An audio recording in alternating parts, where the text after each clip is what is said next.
Hello, this is the Bible in fewer words. We are Carol and Steve Wells. This is episode 75, chapters 24 to 27. Hi, Steve. Hi, Carol. You forgot to mention what book we're in. Oh, my gosh. What book is this, Steve? Yeah, it's Deuteronomy still. Still, we're almost done. A couple more episodes after this and we will be done. So Moses is still talking, remembering stuff, repeating stuff. Yeah, he's got laws that he wants to remind us of. We're going to leave them out when he said them before. We're trying not to be affected by whether we think they're good or bad. If they've been said before, we're not repeating them here. But I am including them in the notes just to let you know that they were there. We left them out because we've had them before. And those notes are in the skepticsannotatedbible.com Yes, that's right. website. Yes. You can access this podcast through the website as well. And you can follow along with the text that we're reading. And there are notes at the bottom. Right. Always very entertaining and educational notes. All right. Are we ready? I think so. Chapter 24, verse 1. If a man takes a wife and finds some uncleanness in her, he may divorce her. After the divorced woman leaves her former husband's house, she may become another man's wife. Probably that other man doesn't know that she has some uncleanness about her. Or he doesn't bother him. Yeah. You know, I want to let my mind wander and think, uncleanness, what, she doesn't take a bath often enough? Yeah, I have no idea what that's about, but that's the word that the Bible uses. Okay. If her new husband hates her and divorces her, or if he dies, her former husband may not take her again to be his wife. This is an abomination to God. Yeah. Oh, wait a minute. Can you explain that to me? No. I mean, say that I divorced you. Yeah. And then I died. Uh-huh. No, that wouldn't work. No. You divorced me, and then I married somebody else. Yes, okay. I divorced you, you married someone else, and he died. Yeah. I can't marry you back. No. Because that's an abomination to God. Uh-huh. Yeah. That's all we're going to say about that. If any of you listeners figure that out, you can't please. marry the same woman twice, I guess. Yeah, I have friends who have done that. Yeah, well, it doesn't bother me, but it's an abomination to God. Okay, verse 8. Obey the laws of leprosy that the priests teach you, as I commanded them. Remember what God did to Miriam. We had a couple of chapters in Leviticus where it went through all the laws about leprosy. Oh, I remember. Yeah. God's cure for leprosy was you get two birds, kill one, dip the live bird in the blood of the dead bird, and let the live bird fly away. And spray blood all over. Yeah, I think that was Leviticus chapter 14. Moses is reminding us about that and telling us we must obey those laws, those rules. Okay, and those laws mostly say, if you have leprosy, there's certain things you have to do, and those are the rules. Right. Okay. Did we say, remember what God did to Miriam? I did say that. Okay, well... What did God do to Miriam? He gave her leprosy. Oh, yes. Yeah, so remember that. Uh-huh. I don't know why that helps, but because we're supposed to remember the laws about leprosy. Uh-huh. But we're also supposed to remember that if we upset God, he might give us leprosy He like might. he did Miriam. And what did she do? She and Aaron criticized Moses for marrying a foreign woman. Oh, an Egyptian. I think it was Ethiopian woman. Okay. And it was weird because that's the only time she's mentioned in the Bible, because we know that Moses was married to a Midianite woman, Zipporah. Yes. Which he kind of abandoned. I guess so. Anyway, they didn't go with him on the Exodus. But during the Exodus, Aaron and Miriam criticized him for marrying this Ethiopian wife. Mm-hmm. And God didn't like that. No, you don't criticize Moses. God's favorite child. Yeah. And so God gave her leprosy. So we're supposed to remember that. And did she die of leprosy? No. Then Aaron said, "Could you cure her leprosy?" And actually, it doesn't actually say that he did, but it kind of gave you the feeling that he did. Okay. She lived a long time. She didn't die until many years later. All right. We hope God cured her of her leprosy. Yeah. So, verse 15. Pay your workers at the end of each working day. That's interesting. Although, most people do it every 2 weeks. Or Yes. every month. It would take every week.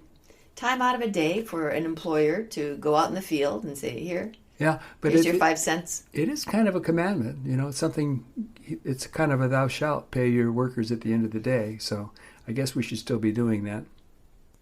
Fathers shall not be killed for the sins of their children, and children shall not be killed for the sins of their fathers. Every man shall be killed for his own sin.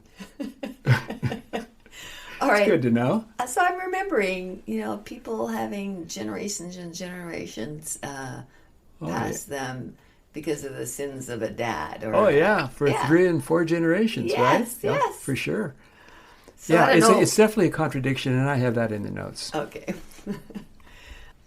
Chapter 25, verse 1. If there's a controversy between men, judges will justify the righteous and condemn the wicked. So there's a little trial that's going to go on? I guess so. You come before a judge, and he decides who's righteous and who's wicked. Okay. And if the judge decides the wicked man should be beaten, the judge will make him lie down and be beaten. Like right there in the courtroom? Right there, yeah. Jeepers. 40 stripes may be given, but no more. Next verse. Don't muzzle an ox while it treads the corn. So while it's working in the cornfield. Let him eat. Let him. I think that's the idea. Eat. Yeah. That is nice. Yeah, that's a nice one. Mm-hmm. Okay. Verse 5. This is in chapter 25? Mm-hmm. Okay. If a man dies without having children, his brother must have sex with his dead brother's wife. Okay. If the man's brother doesn't want to have sex with her, then she will say to the elders, "My husband's brother refuses to have sex with me." All right. So this is again, who is the famous one that we've already talked about? Yeah, Onan. Onan. Yeah. So Back Onan. in Genesis 38. So Onan didn't really want to have sex with her, but his dad said, you got to have sex with her. Yes. And then he spilled his seed on the ground. Not his dad said. Or the wife's dad. I think God said, didn't he? Oh. I'm going to have to go back daddy. and look. Okay, So Ur was killed by God because he was wicked. And that was her husband. Yeah, that was Tamar's husband. Okay. And so then it was Onan's job Mm-hmm. to have sex with her. Yes. And he did. But he spilled his seed on the ground. yeah, Okay. So God had to kill him. I'm doing the polite version today. How's that? So God killed him. So died, and then Onan died, and then wasn't there a younger brother who was supposed to do it? No. Yeah, he was. But apparently that didn't happen. And so we're kind of getting... in the weeds? We'd have to go back and, yes, and so it ended up that Judah ended up doing the job. But he... we need to just get back to what we're talking about today. Yeah. Okay, so... Anyway, all this reminds us of Onan, right? Yes, back it does. in Genesis. Yeah. Yeah. So the woman wants to have sex with her dead husband's brother because she doesn't have any kids. Right. And then if she doesn't have any kids, particularly boys, she can't partake in any goods from the family. I think, it's an inheritance thing. He doesn't have anything to pass on to the next generation. Yes. So he's kind of dying childless, even though he might have some daughters. That doesn't really count for much. I've heard that before. So then she will take off his shoe. So this is the wife. Yes. She'll take off his shoe, Mm-hmm. okay, spit in his face, and say, "This is what happens to a man who refuses to have sex with his dead brother's wife." I love that line. Yeah, she takes off his shoe, spits in his face, and says, "You're not going to have sex with me." And everyone in Israel will call him, the house of him that had his shoe taken off. That's a catchy That's name. his new name, I guess. Yeah. So now we're on verse 11. When two men are fighting and the wife of one of the men tries to help her husband. Pay attention here, women. You don't want to do this. And while doing so, touches the private parts of the other man. Then her hand must be cut off, and your eye must not pity her. Is she really touching the private part? Like he doesn't have any underwear on or anything? Oh, It's no, just I don't directly... think so. I doubt it. Well, maybe, because I don't know what they wore under their skirts. But I guess somehow she must have touched him maybe through the clothing that he was wearing. Mm-hmm. I don't know. Well, and you know, it's a pretty strategic place to grab someone if you're trying to pull them off For your sure, husband. yeah. It would make sense to do that if you were trying to protect your husband or help him out in a fight. Anyway, if you do that, cut off her hand and don't pity her. Thine eye shall not pity her. I wonder how many handless women there were in those days. It's just hard to imagine that this situation occurred that often. Yeah. Like, do we really need a law about this in the Bible? And couldn't we do something else, like send her to counseling or something? Yeah, or just have a rule. Women, let your men fight their own battles. Anyway, God's law is cut her hand off and don't pity her. All right. Okay. So verse 13. Be honest when you deal with others. Don't cheat. Cheaters are an abomination to God. But that's nice. They don't cheat. That's a good rule. Verse 17. Remember what Amalek did to you when you were coming out of Egypt. I don't remember what Amalek did. Well, Amalek fought to protect their land. Amalek was a person, and his people fought the Israelites as they tried to take their land. It really got God angry, and he's angry still. And we're always supposed to remember Amalek and his descendants, I guess. And verse 19 says, blot out, or I guess we're not supposed to remember him. I know, it's confusing. Yes. Blot out the remembrance of Amalek and don't forget it. So I think the important thing is to realize that God really hates Amalekites. He wants you to hate them too, and he'd like you to block out the remembrance. The way you do that is to kill them. All right. So, I don't want to be an Amalekite. No. Okay, chapter 26. Give your first fruits to God. Yeah, we have a whole chapter about that, which I'm leaving out because we've had it before. Yes. Yeah. All right, thank you very much. Okay, chapter 27. Keep all the commandments that I command you today. Are there a lot of these commandments? Yes, there's a lot. I think he's talking about all the commandments. All the commandments in the Torah, all the commandments in the Pentateuch. Okay, that's a lot. Yeah, the Jews say there's 613. We're not going to do that today, are we? No, we're not. Great. We're just kind of finding out what they're supposed to do with them here. All right. Verse 2 now. As soon as you cross the Jordan, set up some big stones on Mount Ebal and plaster them with plaster. Yeah, Ebal is a mountain across the Jordan River in the land of Israel, where they're going to be going. Yeah. And it's a prominent mountain, and when they get there, supposed to set up some big stones and plaster them with plaster. And then, verse 3 says, and write on those stones all the words of this law. So all the commandments, I guess, The 663. Yeah, the 613. Oh, sorry. I mean, I want to make it clear that there aren't really 613. That's number just not true. Yeah. But that's the number that the rabbis came up with. Okay. But there's a lot of them. Yes. Hundreds of commandments. Write them all down on these plastered big rocks.